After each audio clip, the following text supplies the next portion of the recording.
In the high-stakes drama of the House of Windsor, Lady Sarah Chatto is the quiet survivor, the woman who was handed a legacy of chaos and deliberately chose a life of peace.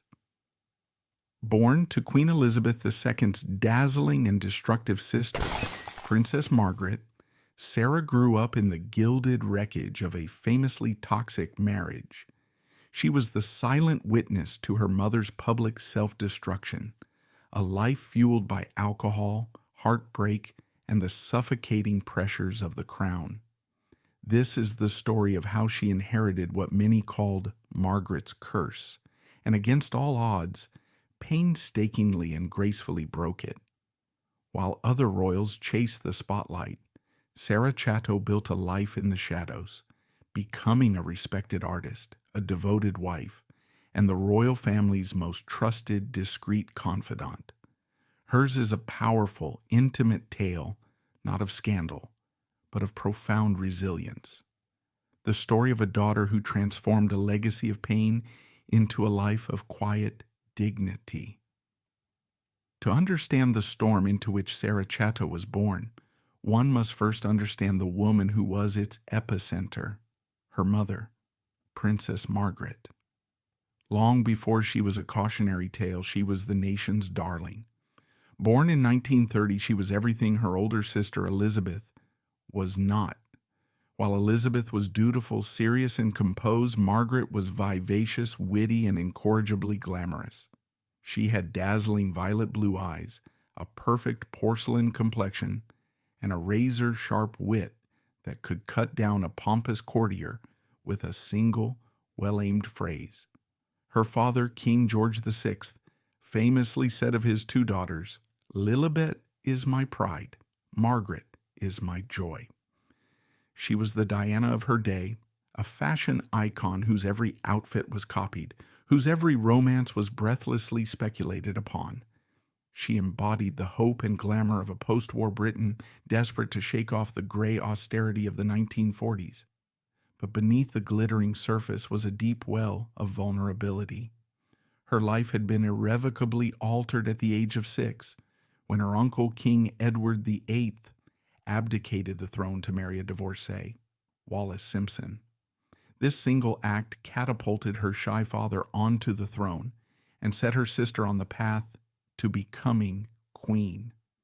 It also taught Margaret a brutal early lesson, for a royal love and duty were often mortal enemies. The firm, as the family is known, came before all else. This lesson would come to define her life when, as a young woman, she fell deeply in love.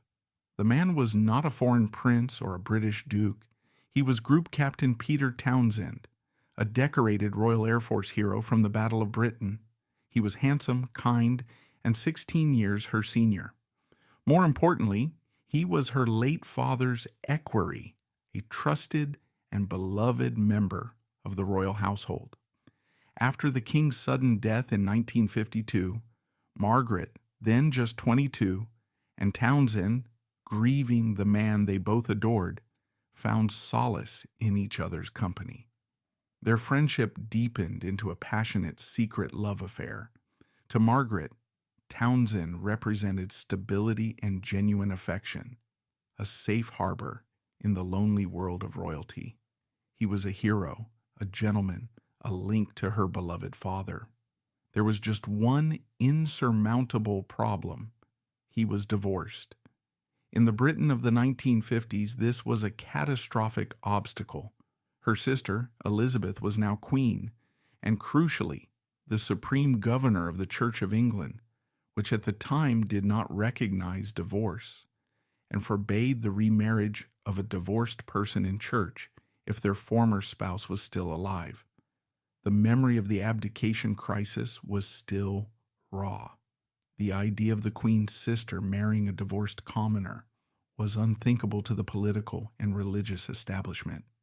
It was seen as a threat to the very stability of the monarchy her father had worked so hard to restore. The public, for the most part, was oblivious to this secret romance until a single, unguarded moment blew it wide open. During Queen Elizabeth II's coronation in 1953, A television camera caught Margaret in a tender, almost unconscious gesture. As she and Townsend stood waiting, she affectionately brushed a piece of fluff from the lapel of his uniform. It was a fleeting, intimate moment, but for the eagle-eyed journalist present, it was a thunderclap. It spoke of a familiarity that went far beyond that of a princess and a courtier. The story exploded. Suddenly, Margaret was trapped. The government, led by Prime Minister Winston Churchill and the Archbishop of Canterbury, made their position clear. This marriage could not happen. They presented the Queen with an agonizing choice. To grant her sister permission to marry, she would have to defy her government and the church she led. It would provoke a constitutional crisis. The only way forward, they decreed, was for Margaret to renounce all her royal rights, her title, her income, and her place in the line of succession, and to live in exile. For 2 years, the saga dragged on. Townsend was posted to Brussels, effectively a form of exile, to separate the couple. Margaret was left to face the immense pressure alone. She was forced to choose between the man she loved and the life she had always known, her family, her country, her duty. It was an impossible choice for a young woman in her mid-20s. In the end, the weight of the establishment was too much. On October 31st, 1955, a heartbroken Princess Margaret issued a public statement that echoed with dignified tragedy. It read, in part, "I would like it to be known that I have decided not to marry Group Captain Peter Townsend.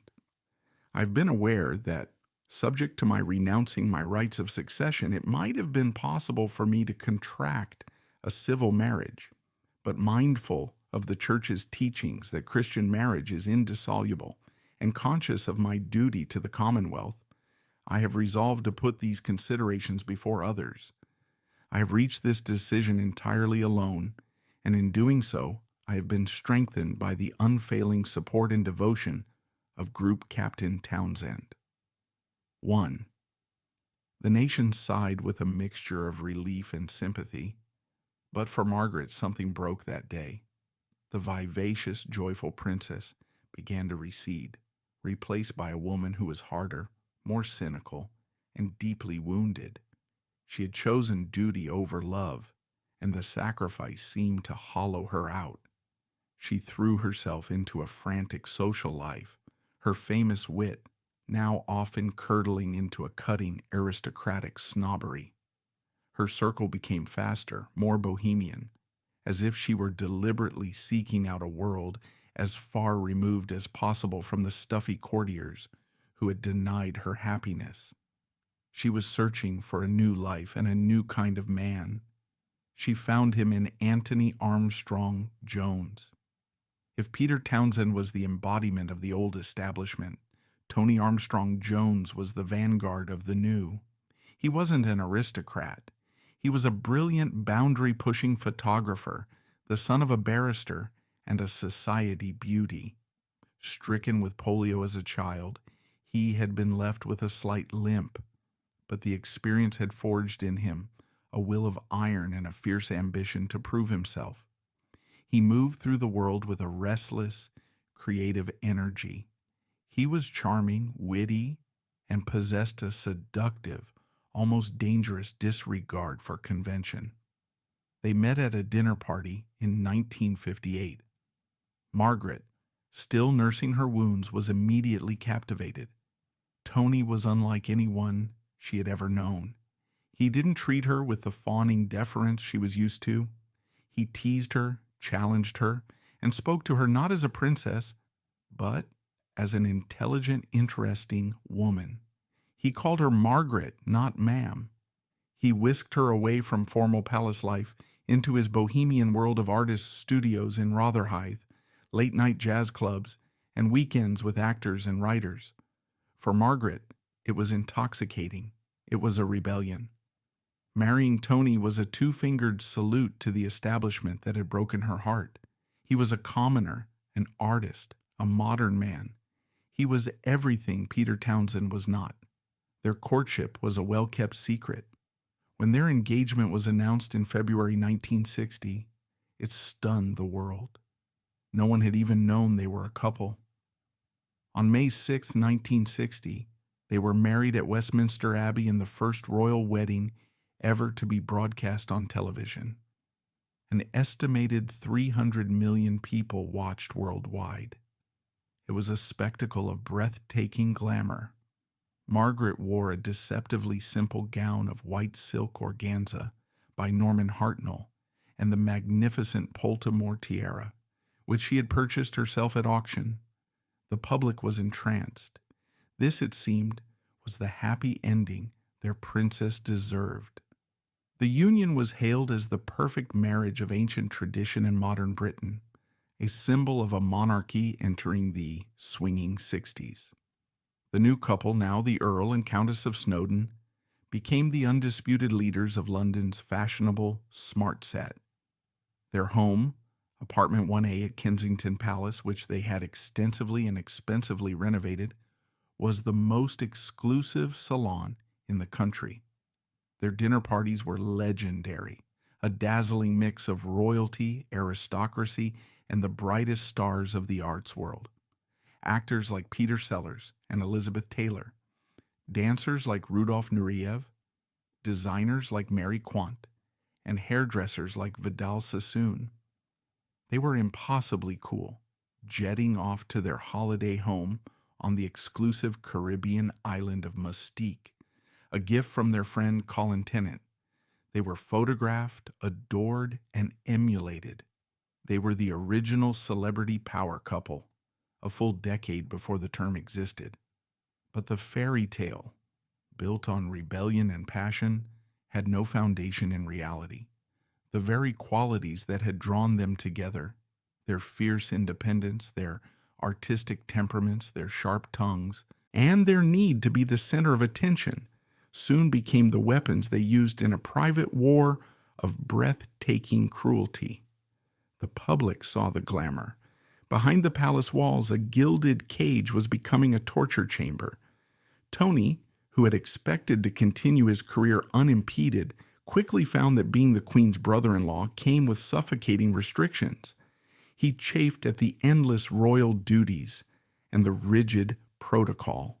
He began to resent Margaret's status and the way she used it. He retaliated with a campaign of subtle psychological cruelty that was as creative as it was vicious. He would leave nasty little notes for her where he knew she would find them. One, tucked into a book she was reading, was a list of things I hate about you. The most infamous note, left in her glove compartment, simply read, "You look like a Jewish manicurist, and I hate you." At their own dinner parties, he would pointedly ignore her, turning his back to her for the entire evening or steering the conversation towards subjects he knew she couldn't contribute to, publicly humiliating her through silence. Margaret, a woman who had been raised to be the center of attention, didn't suffer these slights quietly. She fought back with the weapons she had, her royal status and her formidable cutting wit. She would belittle his work, dismiss his non-aristocratic background, and deliver withering public put-downs. Their arguments became volcanic, echoing through the grand rooms of their apartment. The staff learned to make themselves scarce as the fighting escalated, fueled by copious amounts of alcohol. Their son David was born in 1961, followed by their daughter Sarah on May 1st, 1964. But the arrival of children did nothing to heal the growing chasm between them. By the time Sarah was born, the marriage was already in ruins. The initial passion had completely soured into a toxic rivalry. She was not born into a happy home that later fell apart. She was born directly into the wreckage. She never knew her parents as a loving couple. Her entire existence, from her first breath, was set against a backdrop of emotional warfare, of stinging insults and stony silences. The glamour the world saw was a carefully constructed lie. The reality for the two small children living in apartment 1A was one of confusion, anxiety, and a profound lack of emotional security. Sarah Armstrong Jones was born a lady, the niece of a queen, but she was also born a child of a Cold War, a silent witness to the slow, agonizing collapse of the modern fairy tale her parents had promised the world. The curse was not something that would befall her in the future. It was the very atmosphere of the home she was brought into, a toxic inheritance of glamour, resentment, and a love that had curdled into hate. Her life's challenge, from that day forward, would be to find a way to breathe in a world that was already poisoned. And so, into this dazzling, fractured world, a child was born. On May 1st, 1964, Sarah Armstrong Jones entered a life of immense privilege and profound emotional peril. While the world saw the glamorous Earl and Countess of Snowdon, a princess, and her photographer prince, what did their daughter see? How does a child learn to survive, let alone thrive, when the foundations of her home are built on resentment and unspoken cruelties? Her childhood would not be a fairy tale. It would be a masterclass in observation, silence, and the quiet search for sanctuary in the eye of a relentless storm. To be a child is to learn the world through the prism of your home. It is your first universe, the place that teaches you the rules of love, safety, and survival. For most children, this universe is small and predictable. For David and Sarah Armstrong Jones, it was a sprawling, magnificent, and deeply treacherous kingdom. Their home was apartment 1A at Kensington Palace, a 20-room residence of staggering elegance. But the lessons they learned there were not of fairy tales.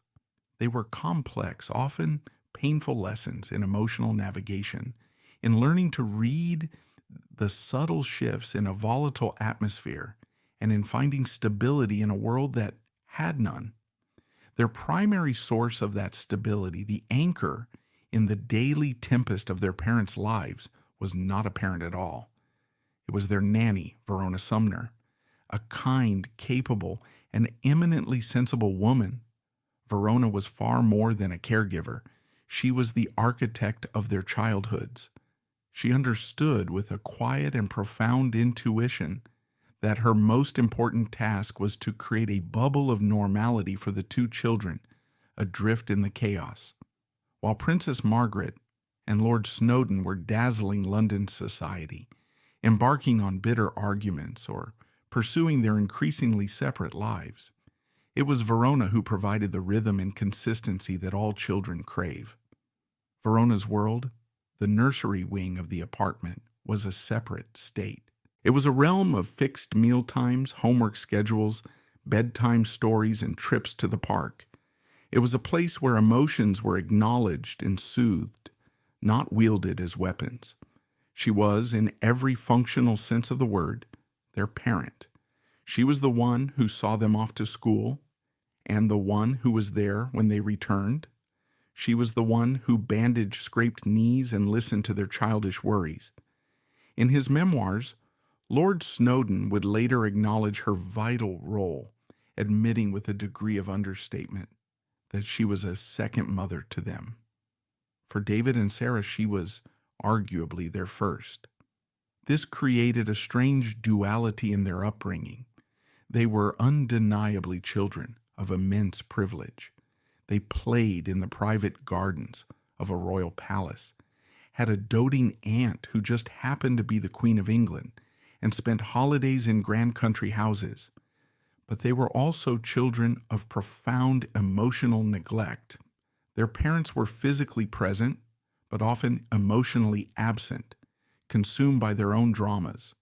Princess Margaret's life, in particular, had descended into a kind of rigid, self-soothing ritualism that revolved around her comforts. Her days were famously or infamously structured.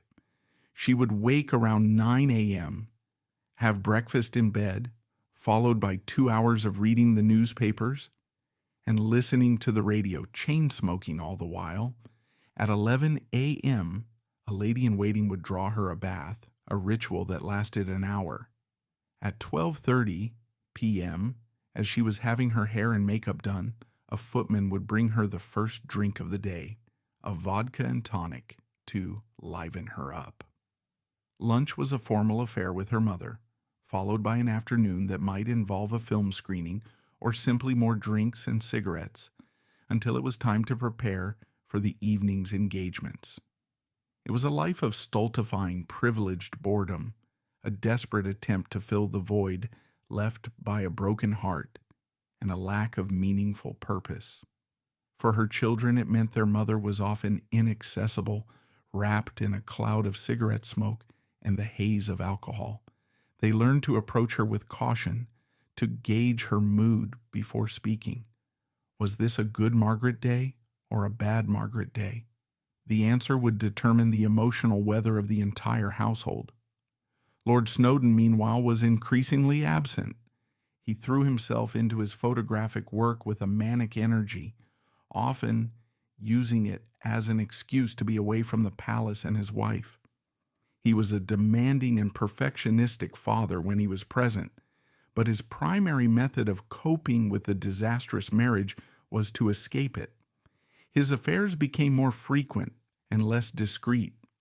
He kept a small house nearby that served as his studio and private sanctuary, a place where he could entertain his own circle of friends, many of whom Margaret despised. The children felt this distance keenly. Their father was a powerful, charismatic, but remote figure, a planet that occasionally passed through their orbit but was governed by its own gravitational pull. David and Sarah learned to cope in different ways. David, the older sibling and heir to the earldom, developed a pragmatic, protective shell. He became the little man of the house, watching over his younger sister. Sarah, by contrast, retreated inward. She was a naturally quiet and observant child, and the environment she grew up in only amplified these traits.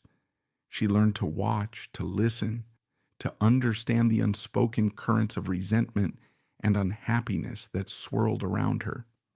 She became emotionally self-sufficient because she had no other choice, and she found her solace, her private language, in art. Drawing and painting became her escape, a way to create order and beauty in a world that often felt chaotic and ugly. It was a quiet rebellion, a way of constructing her own reality on paper when the one around her was so unstable.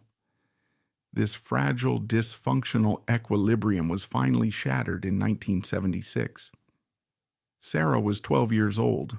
The press, which had long suspected the Snowdon marriage was a sham, finally got the story they had been waiting for. Photos were published of Princess Margaret on her beloved island of Moustique, holidaying with a man named Roddy Llewellyn. He was a landscape gardener and part-time aristocrat, and he was 17 years her junior. The photos were not explicitly scandalous, but the implication was clear. The princess was having an affair. The public reaction was brutal. The media, which had once adored her, now turned on her with a viciousness that was shocking.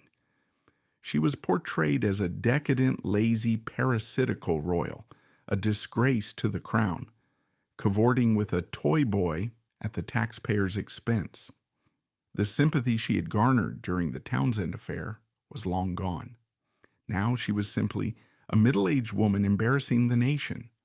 For Sarah, it must have been a bewildering and deeply painful experience. At an age when peer approval is everything, she had to endure her mother's private life becoming a subject of public mockery and national debate. The whispers at school, the headlines on every newsstand. There was no escaping it. The scandal precipitated the final formal separation of her parents. Lord Snowdon, publicly humiliated, moved out of Kensington Palace for good. 2 years later, in 1978, the divorce was finalized. It was a landmark event, the first senior royal divorce in over 400 years, since Henry VIII had broken with Rome to annul his marriage to Catherine of Aragon. It sent shockwaves through the monarchy and the nation. For Sarah, Now a teenager of 14, it was the official confirmation of what she had always known. Her family was irrevocably broken. The long, cold war of her childhood was finally over, but the peace was one of exhaustion and defeat. It was during this turbulent period that her father, Lord Snowdon, made a decision that would prove to be the single most important intervention in his daughter's life.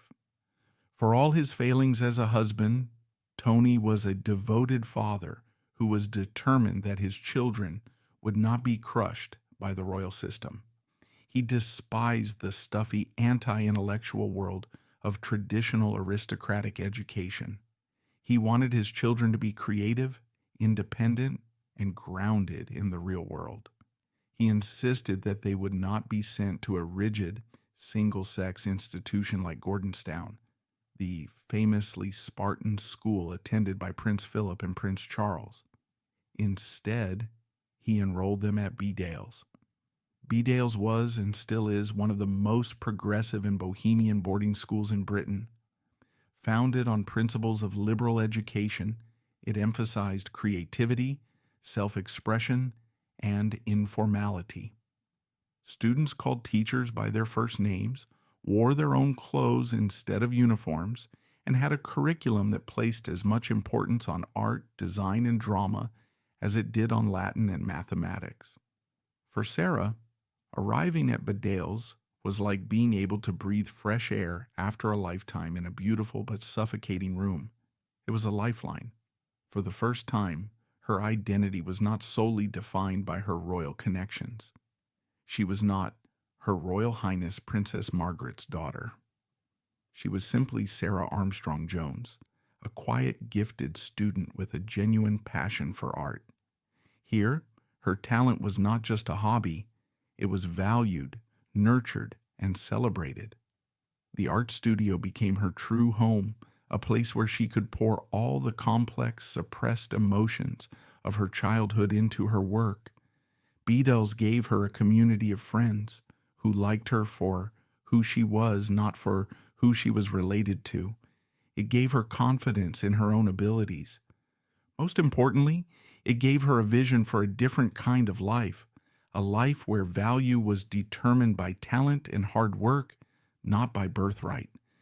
It was the place where she began to consciously and deliberately build the foundations of the woman she wanted to become.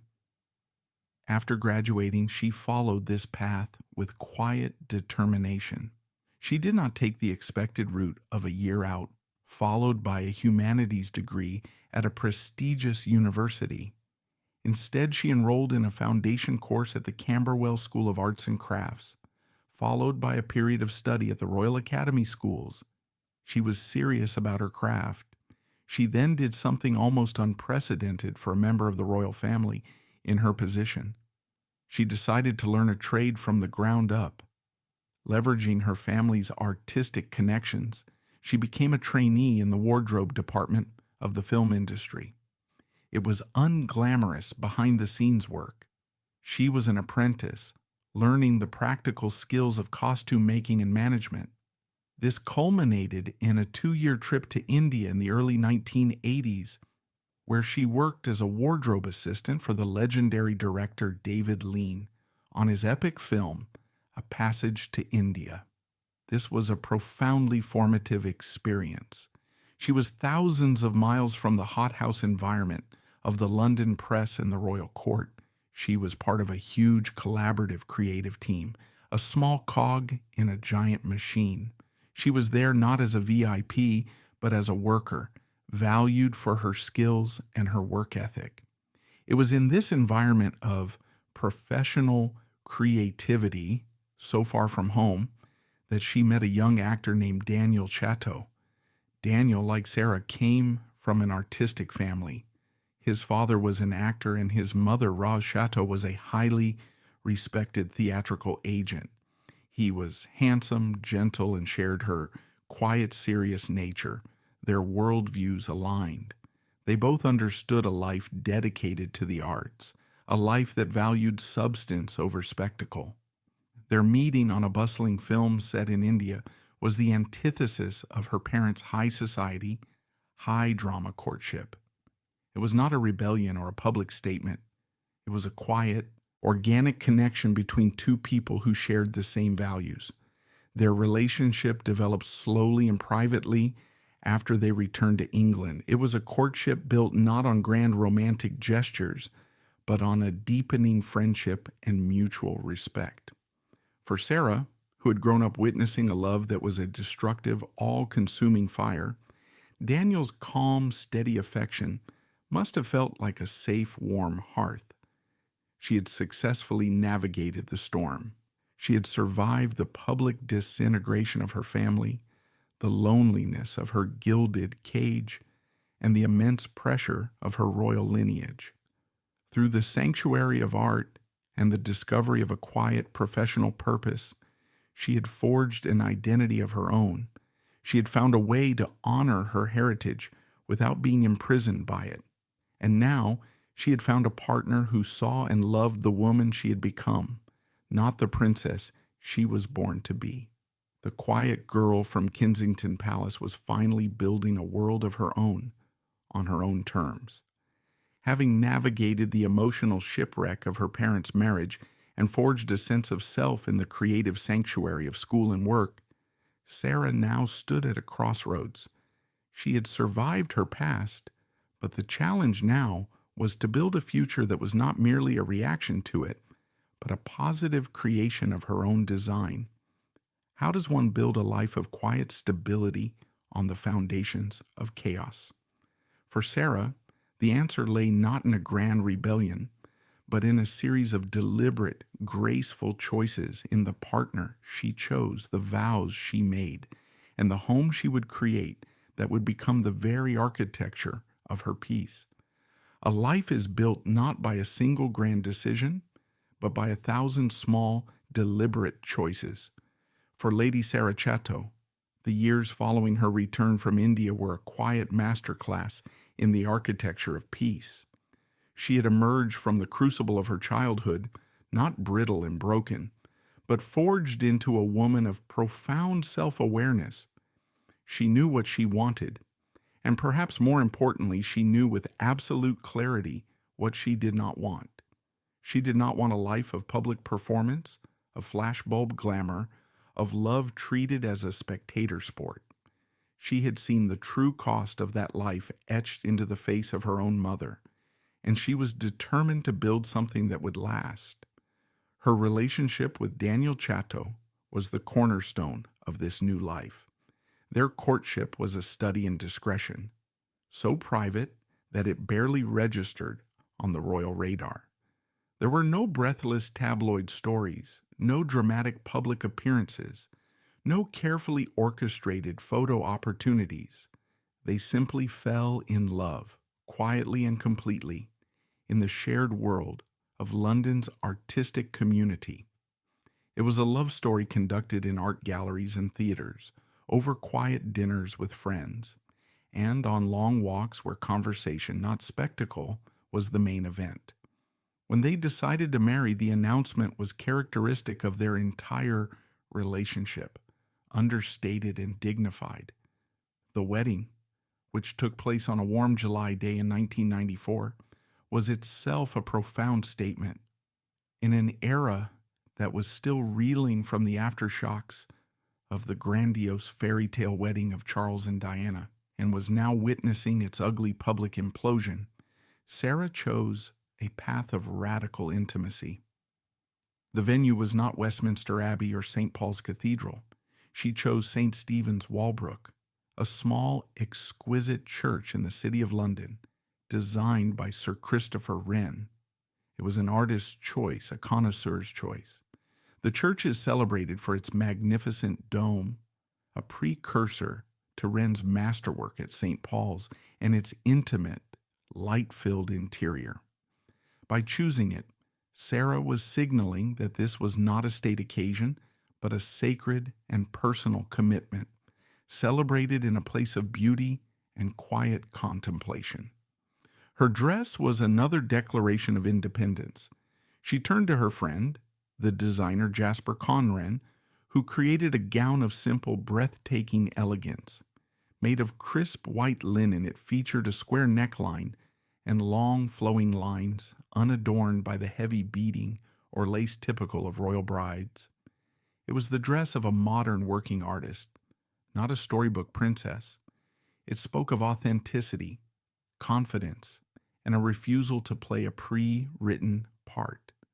But the most potent and emotionally complex symbol of the day was the one she wore in her hair. She chose the Snowdon floral tiara. This was not an ancient heirloom plucked from the royal vaults. It was a piece with a deeply personal and painful history. It had been created by her father, Anthony Armstrong Jones, for her mother, Princess Margaret, to wear at her own wedding. Tony, a talented designer in his own right, had fashioned it from a set of 3 diamond floral brooches that he had given Margaret as a gift. It was a symbol of their early love, a beautiful object born from a union that would later turn toxic and destructive. For Sarah to wear this tiara was an act of extraordinary grace. It was not a rejection of her difficult past, but a redemptive embrace of it. By placing this beautiful haunted object on her head as she embarked on her own very different marriage, she was breaking the curse of its origins. She was acknowledging the love that had once existed between her parents, honoring their legacy, and transforming a symbol of a broken union into a beacon of hope for a new one.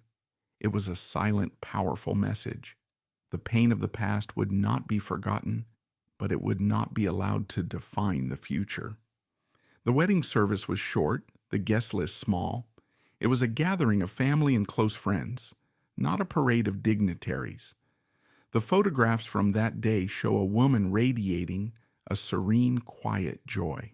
Her smile is genuine, unforced. Standing beside her husband Daniel, she looks like a woman who is exactly where she is supposed to be, a woman who has finally come home to herself. The life they built after their wedding was a continuation of these vows. They did not take up residence in a grand royal apartment. They settled into a comfortable house in Kensington, living a life that, by royal standards, was almost startlingly normal. Daniel continued his career as an artist and former actor, and Sarah dedicated herself to her 2 great passions, her painting and her family. In 1996, their first son, Samuel David Benedict Chatto, was born. 3 years later, in 1999, his brother Arthur Robert Nathaniel Chatto followed. For Sarah, motherhood was a chance to provide the childhood she never had. She was determined to give her sons the gift of normality, to protect them from the suffocating pressures and the distorting glare of the royal spotlight. She and Daniel created a home that was a sanctuary of love, stability, and creativity.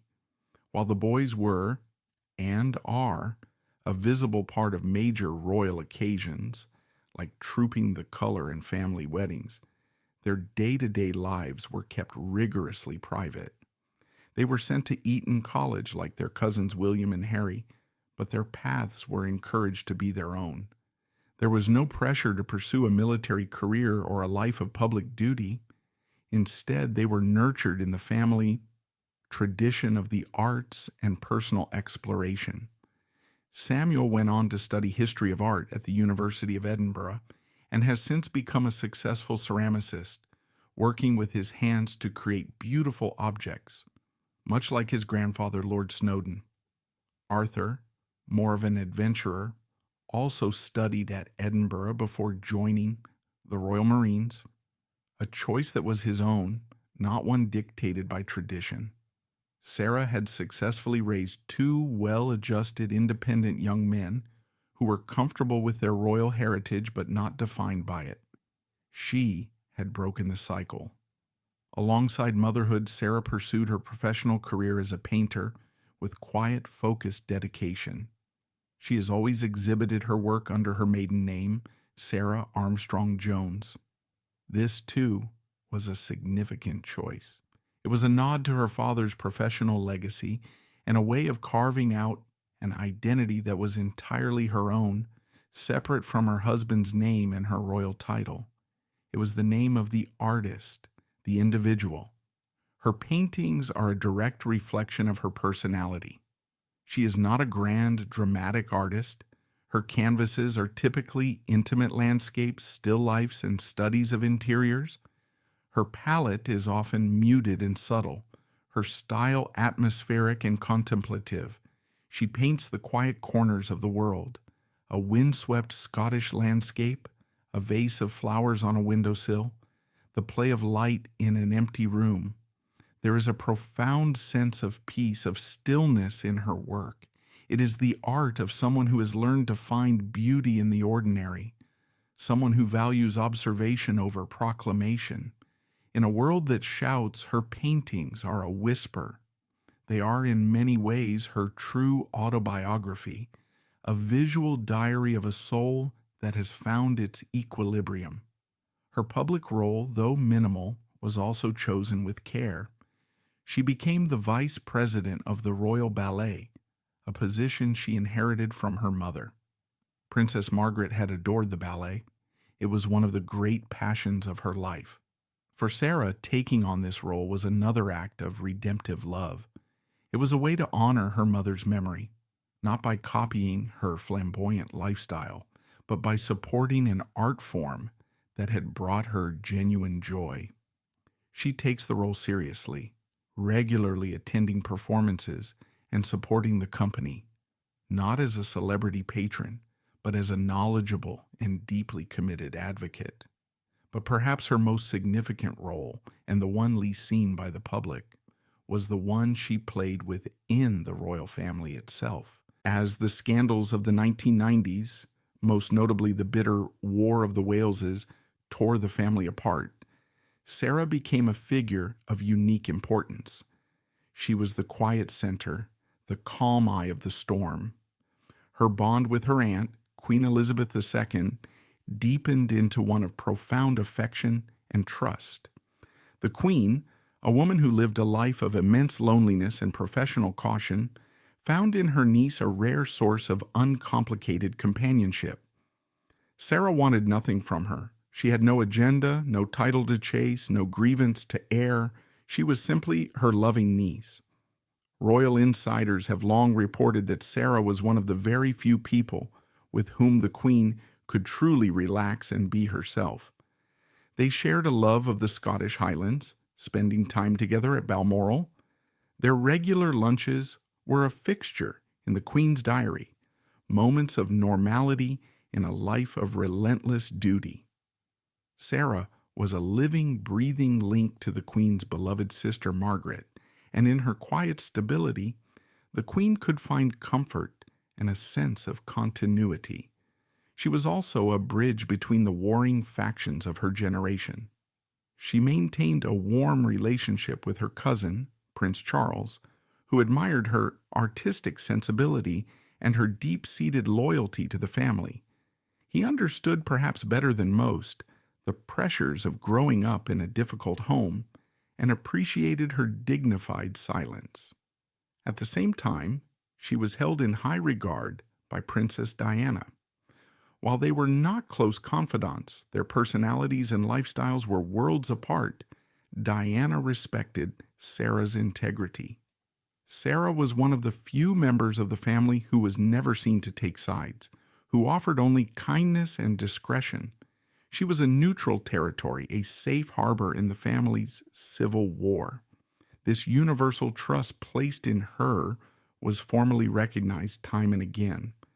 She was asked to be a godmother to Prince Harry, a clear signal of the high esteem in which she was held by both Charles and Diana. Later, she would be named godmother to Prince Edward's daughter, Lady Louise Windsor, and the Duke of Gloucester's daughter, Lady Rose Gilman. In a family where trust is the most precious and rarest of currencies, Sarah Chatto was considered gold standard. She had become the family's anchor, the one everyone knew they could rely on for discretion, wisdom, and an unwavering sense of duty, lived out not in public pronouncements, but in private acts of love and loyalty. She had not inherited a crown, but she had earned something far more valuable: the complete and unconditional trust of the House of Windsor. Sarah had built her sanctuary, a life of quiet love and creativity that stood in stark contrast to the world she had left behind. But the past is never truly gone. While she was nurturing a new generation in peace, the author of her childhood chaos, her mother, was entering a final painful chapter of decline. The great test for Sarah would not be escaping her mother's legacy, but confronting it with compassion.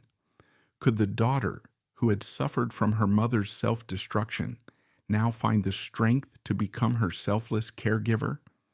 Her long goodbye to Princess Margaret would be her most profound and revealing act of love. While Lady Sarah Chatto was quietly constructing a life of peace, love, and artistic fulfillment, the world of her mother, Princess Margaret, was steadily contracting. The dazzling, rebellious glamour of her youth had long since faded, replaced by a deep-seated melancholy and the ravages of a life lived with a certain reckless abandon. The curse that Sarah had so successfully evaded, the curse of a life without purpose, of public scrutiny, and of a heart that never fully healed, was now closing in on the princess, its author. The final act of Margaret's life would be a long, painful diminuendo, a slow fading of the light. And through it all, the daughter who had grown up in her shadow would step forward to become her most steadfast and compassionate guardian. The 1980s and 90s were not kind to Princess Margaret. The affair with Roddy Llewellyn had ended, leaving her lonely once more. Her public image, tarnished by the divorce and years of unflattering headlines, never recovered. She was increasingly seen by a more critical public as an expensive and irrelevant relic from a bygone era. Her health, always fragile, began a serious decline, largely a result of her lifelong devotion to Chesterfield cigarettes and famous grouse whiskey. In 1985, she had to have part of her left lung removed. While the tissue proved to be benign, it was a terrifying scare and a stark warning of her mortality, a warning she largely ignored. She continued to smoke and drink, habits that were now less about social pleasure and more about self-medication against a growing tide of depression and physical ailments. Her famous wit, once sparkling, could now be cruel and dismissive, alienating even those closest to her. Friends began to drift away, weary of her demanding nature and unpredictable moods. She was becoming an increasingly isolated figure, rattling around her grand apartment in Kensington Palace, a ghost of the vibrant woman she had once been. The true turning point, the event that marked the beginning of her final helpless decline, occurred in 1993. While on holiday in her beloved Moustique, she contracted a severe case of pneumonia. Then, in 1998, came the first of what would be a series of devastating strokes. She was at a house party when it happened. It was a relatively mild one, but it was a terrifying harbinger of what was to come. Her doctors ordered her to finally, irrevocably, give up both smoking and drinking. For a woman whose entire adult life had been structured around these twin pillars of comfort, it was a devastating blow. A year later, a second, far more tragic incident occurred, again in Moustique. It was a moment of almost farcical horror that would have permanent, life-altering consequences. Stepping into a bath, she turned on the taps, but the water system had been set to a scaldingly high temperature. Before she could react, her feet were horrifically burned. The damage was so severe that it left her with permanent nerve damage and mobility issues for the rest of her life. For a woman who had been a fashion icon, famous for her tiny, elegant feet and her love of beautiful shoes, especially the high heels of Manolo Blahnik, this was a psychological catastrophe. The accident effectively crippled her. She was often in excruciating pain and forced to use a wheelchair, or be helped by walkers. The vibrant, glamorous princess who had once danced the night away in London, Paris, and New York was now a frail invalid struggling to move from one room to another. The loss of her physical independence was the ultimate humiliation, and it plunged her into a deep and lasting depression. It was during this dark and painful period that Sarah Chatto's role in her mother's life transformed. She stepped into the void left by fair-weather friends and a public that had moved on. She became her mother's keeper, her confidant, and her most constant source of comfort. The daughter who had been raised in a home lacking emotional safety now became the primary provider of it for the parent who had failed to give it to her. The roles were completely and poignantly reversed. Sarah's devotion was a quiet daily practice. She would visit her mother at Kensington Palace almost every day. She didn't come for grand, dramatic reconciliations or tearful heart-to-hearts. She came simply to be present. She would sit with her mother for hours, reading to her from newspapers and novels, talking about her children, Margaret's beloved grandsons, Sam and Arthur, and sharing news of the art world. She would ensure her mother was comfortable, that her needs were being met, and, most importantly, that she was not alone. It was a duty of immense emotional difficulty. Margaret was not an easy patient. Her frustration at her own helplessness often manifested as imperial rage or deep, inconsolable sadness.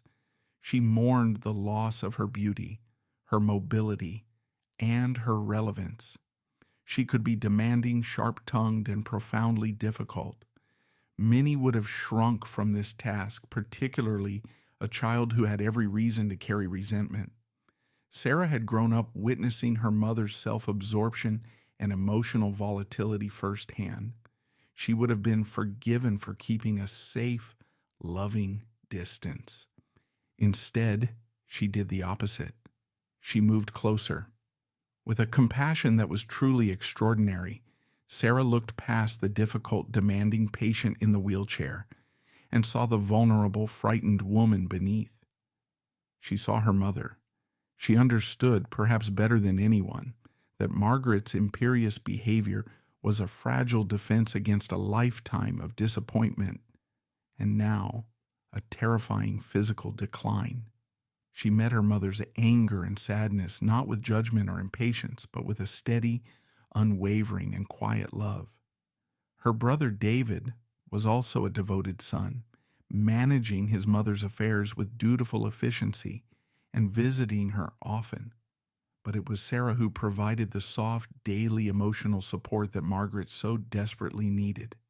She became the gatekeeper of her mother's final years, the gentle buffer between Margaret and a world she no longer had the strength to face.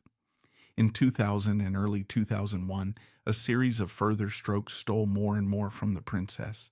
They affected her vision, leaving her partially blind and caused further paralysis. She was no longer the recognizable beauty of her youth. Her face was puffy from medication. Her famous eyes were often hidden behind dark glasses, and she was entirely dependent on others. Her final public appearances were heartbreaking. At the 100th birthday celebration for her aunt, Princess Alice, and the 101st birthday of her own mother, the Queen Mother, she was a frail, shrunken figure in a wheelchair, a tragic shadow of her former self. In the late afternoon of February 8, 2002, she suffered her final massive stroke. She was taken from Kensington Palace to the King Edward VII Hospital in London. The following morning, with her children, David and Sarah, by her side, Princess Margaret, Countess of Snowdon, died peacefully in her sleep. She was 71 years old. The funeral was held a week later on the 50th anniversary of her own father's funeral at St. George's Chapel in Windsor. It was a private family service, just as she had wished. For the royal family, it was a moment of profound and complex grief. The Queen, famously stoic and composed in public, was seen to weep, a rare and startling crack in her regal facade. She was mourning not just a subject, but her only sibling, the joy of her father's life, the companion of her youth. But the most searing image of grief from that day was that of Lady Sarah Chatto. As her mother's coffin was placed into the hearse, the cameras captured her face, and for one of the only times in her life, her carefully guarded privacy fell away completely. She was not Lady Sarah Chatto, niece of the Queen. She was simply a daughter who had lost her mother. Her face was a mask of raw, unconcealed sorrow. She wept openly, her body shaking with a grief so profound it was almost difficult to watch. In that moment of public anguish, the world saw the truth of their relationship. It was not a bond defined by the chaos and neglect of Sarah's childhood. It was a bond of deep, complicated, and ultimately unconditional love. Sarah's tears were not just for the mother she had lost, but for the vibrant, brilliant woman her mother could have been. They were tears for a life of immense promise that had ended in such sadness and isolation. They were the tears of a daughter who had spent years tending to her mother's broken body and spirit, who had absorbed her pain, and who now felt its final crushing absence. Just 7 weeks later, the family's grief was compounded when the Queen Mother passed away at the age of 101. It was a double blow for the Queen, and for Sarah and David, it was the loss of the last of their grandparents. The two great matriarchs who had defined their lives in such different ways were gone. In the aftermath, Sarah retreated back into her cherished privacy, but her final act of love for her mother had been a profoundly public one. She had shown the world what true devotion looked like. She had faced the difficult, painful legacy of her mother, not by running from it, but by walking directly into its heart with compassion and grace. She tended to the source of her own childhood pain, and in doing so, she did not just break the curse for herself. She brought a measure of peace and dignity to the woman who had first borne it. The long goodbye was over. A lifetime of turmoil had ended, not in bitterness or regret, but in the quiet, steadfast love of a daughter. In the raw, public grief for her mother, the world saw the depth of Sarah's character, a character defined by loyalty, compassion, and a grace that had been forged in fire. With this final painful chapter closed, we can now step back from the intimate details of her life to understand its wider significance. What does this life of deliberate quietness mean in the context of a 21st century monarchy obsessed with public relations? Was she a tragic royal ghost forever hiding from her past?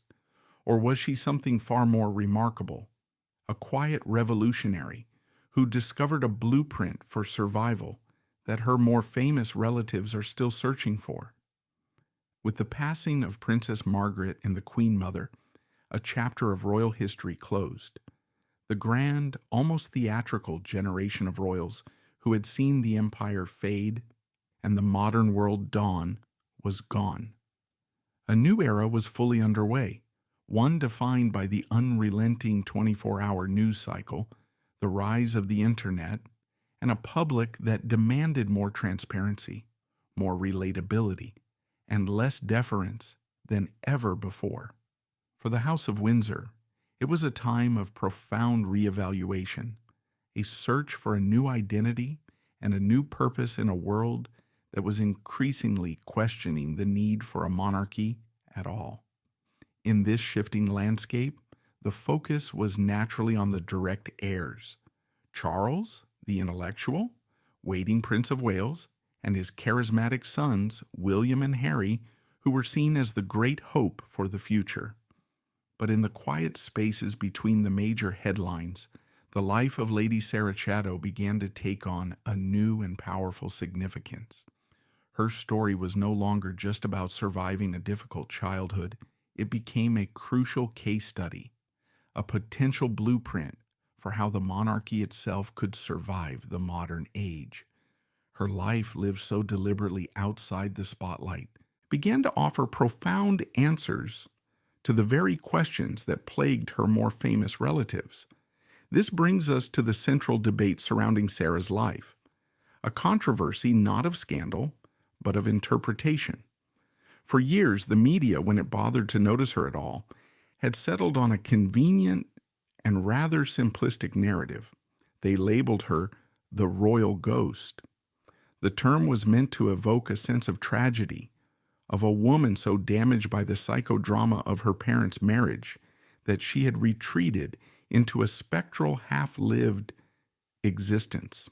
In this telling, her intense privacy was not a choice but a symptom of trauma.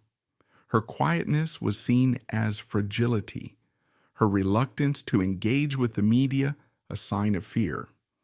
Proponents of this view see her life as a reaction, a constant, fearful flinching away from the flame that so badly burned her mother.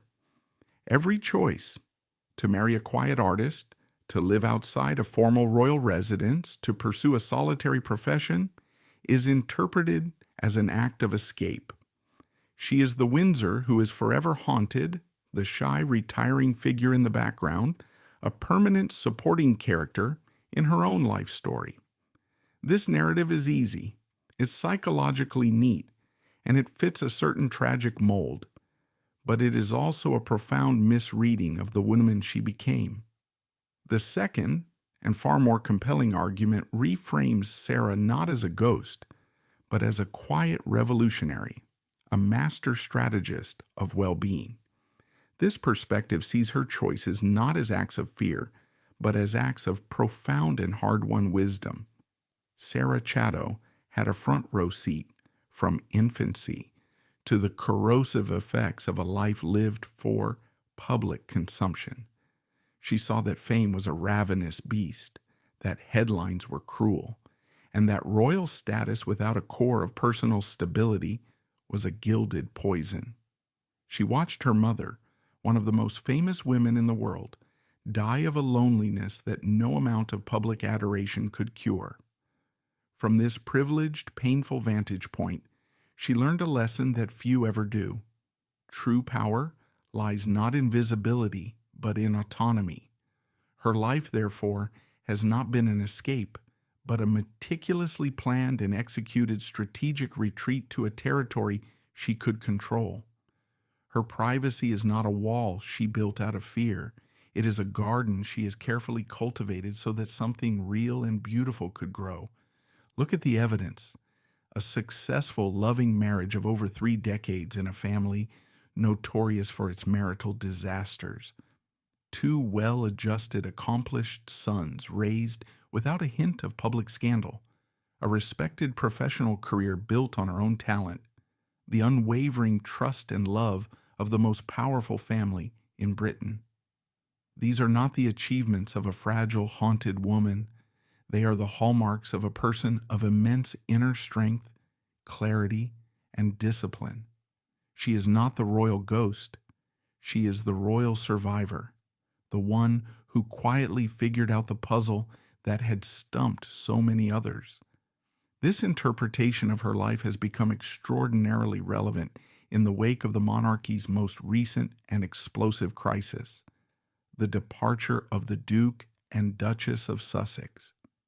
Prince Harry and Meghan Markle presented a powerful narrative to the world that life within the confines of the firm was fundamentally unsurvivable. They argued that the institution itself and the voracious British media that feeds on it were a toxic combination that made a life of peace and mental well-being impossible. Their solution was radical: a complete break, a flight to another continent, and a new life funded by telling the story of their escape. Lady Sarah Chatto's entire adult life stands as a silent, powerful, and deeply compelling counter-argument. It doesn't invalidate Harry and Meghan's personal experience, but it fundamentally complicates their universal conclusion. Sarah's story suggests that the choice is not a binary one between miserable servitude and explosive exile.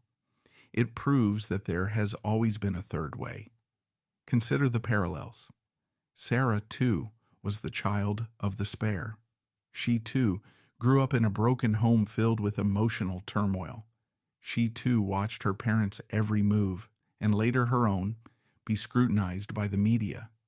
The public humiliation and criticism her mother endured in the 1970s was every bit as vicious as the coverage the Sussexes faced. Yet, Sarah's response was diametrically opposed. She did not issue statements or grant interviews. She did not flee. She stayed, and she quietly drew her own lines. She achieved privacy not by demanding it, but by demonstrating over decades that she was not a source of drama or content. The media eventually learned that there was no story to be had. She didn't play the game, so they eventually stopped pointing their cameras at her. She proved that one could remain a loyal, integrated, and even beloved member of the royal family, while maintaining an almost ironclad private life. She did this not by fighting the system, but by simply refusing to be consumed by it. Her life is a testament to the fact that the cage is not perhaps as inescapable as it seems.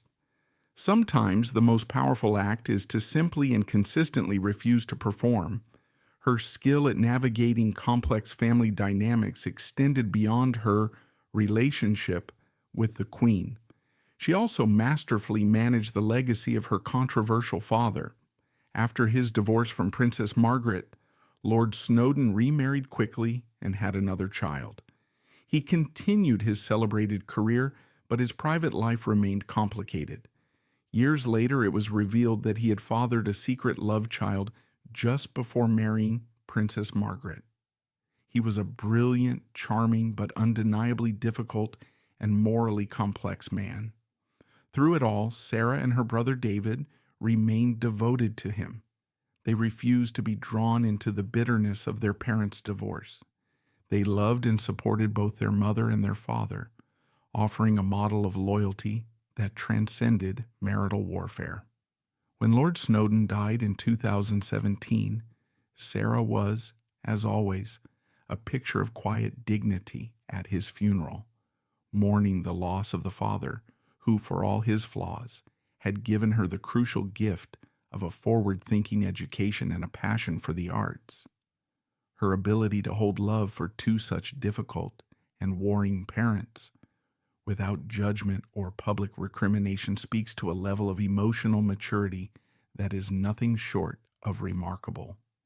In a world increasingly defined by the loud, the confrontational, and the confessional, Sarah Chatto's life is a radical act of silence. She represents a different kind of royalty, a different kind of strength. It is a strength based not on commanding attention, but on commanding one's own soul. Her significance, therefore, is not just as a historical figure, but as a modern parable. She is a lesson in the art of living. She teaches us that a meaningful life is not measured by the volume of its applause, but by the depth of its private peace. She is the Windsor who shows us that true sovereignty is not about ruling a country. It is about ruling oneself. Her life viewed from a distance presents a powerful argument for a different kind of royalty, one based on substance rather than spectacle. She had successfully navigated the treacherous waters of her heritage and earned the family's deepest trust. But the ultimate validation of her unique and vital role would come not in a royal decree or a public honor, but in a moment of profound national sorrow. As the Elizabethan era drew to its historic close, a single silent gesture at the heart of the monarchy's most sacred ritual would reveal everything, confirming her place not in the shadows, but as a pillar at the very center of the family's unbroken circle. On the 8th of September 2022, the world stood still.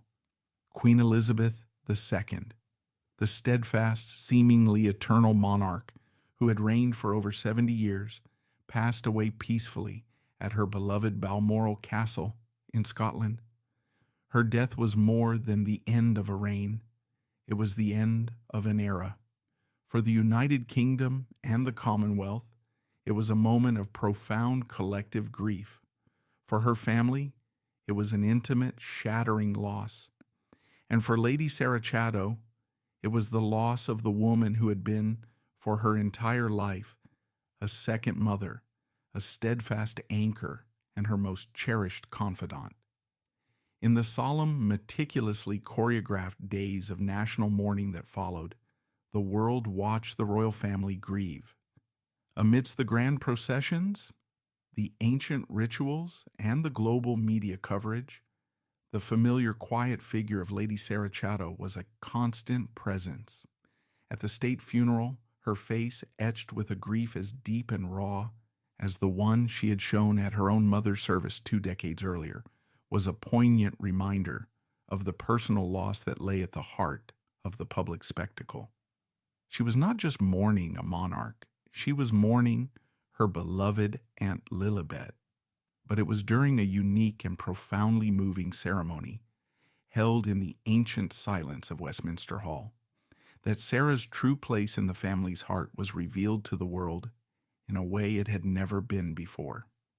The event was the Vigil of the Princes, a tradition where the children of the deceased monarch stand guard at their parents' coffin. On the evening of September 16th, King Charles III, Princess Anne, Prince Andrew, and Prince Edward took their places at the 4 corners of the catafalque on which their mother's coffin rested. And then, in a striking and historically unprecedented departure from tradition, they were joined by others. The Queen's 4 grandsons, including the Prince of Wales and the Duke of Sussex, and 2 of her granddaughters, stood vigil as well. But during the solemn proceedings surrounding the vigils, Lady Sarah Chatto's presence was notably prominent. While tradition dictated that only the monarch's children and grandchildren would stand guard at the catafalque, Sarah was observed positioned closely with the most senior royals during these moments of profound grief. Her visible inclusion near the heart of these sacred rituals, particularly alongside the Queen's children during the initial vigil observations, served as a powerful unspoken statement. It was seen by many as a testament to her unique status within the family, not a working royal, not a headline maker, but a core member of the emotional inner circle, bound by a lifetime of love and loyalty, acknowledged even in the monarchy's most sacred traditions. Here was the royal ghost, the shy, retiring figure, taking her place at the very center of her family's most sacred ritual. She was not there for the cameras or for public acclaim. She was there as a daughter, a niece, and a cousin, performing a final silent act of love and duty. It was the most public she had ever been, and yet it was her most private and profound statement. In that moment, she was not a ghost, she was a pillar. And so we return to the question that began our story: what of the curse? The curse of Princess Margaret, born of a broken heart, of a life lived under a microscope, of a brilliant spirit denied a meaningful outlet. The curse of glamour that concealed a hollow core, of wit that curdled into cruelty, of a search for love that ended in loneliness and a haze of smoke and alcohol. Lady Sarah Chatto did inherit this legacy. She inherited the broken pieces of her mother's life. She breathed the air of her parents' unhappiness and grew up with the ghosts of what could have been. But she did not, in the end, inherit the curse, because a curse only has power if you allow it to define you, if you surrender to its patterns. And Sarah, with every quiet, determined, and graceful choice of her life, systematically and completely broke its spell. Where her mother's life was a frantic, desperate search for a public stage, Sarah found her purpose in the quiet, solitary sanctuary of her artist's studio.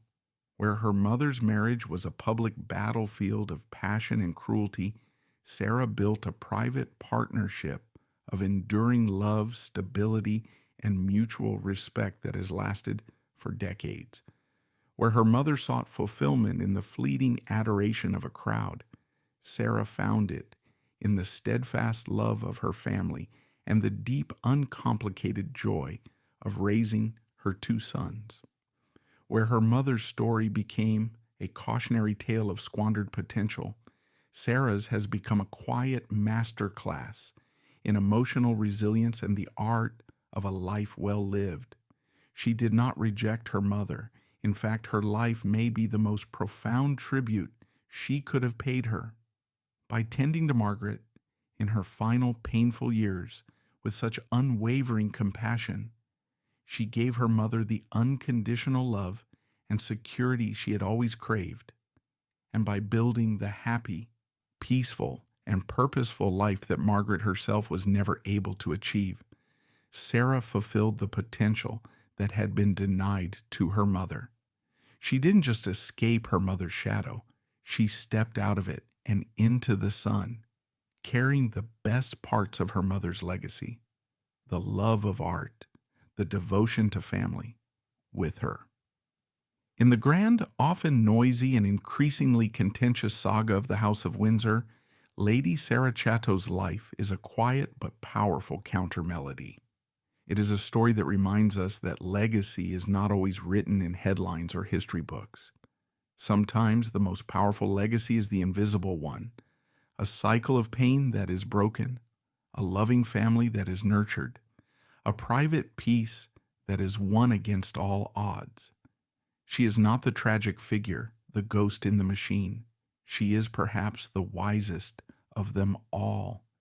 She looked at the glittering, treacherous world she was born into, understood its rules and its dangers with perfect clarity, and chose to build her own kingdom, not of pomp and circumstance, but of integrity, art, and love.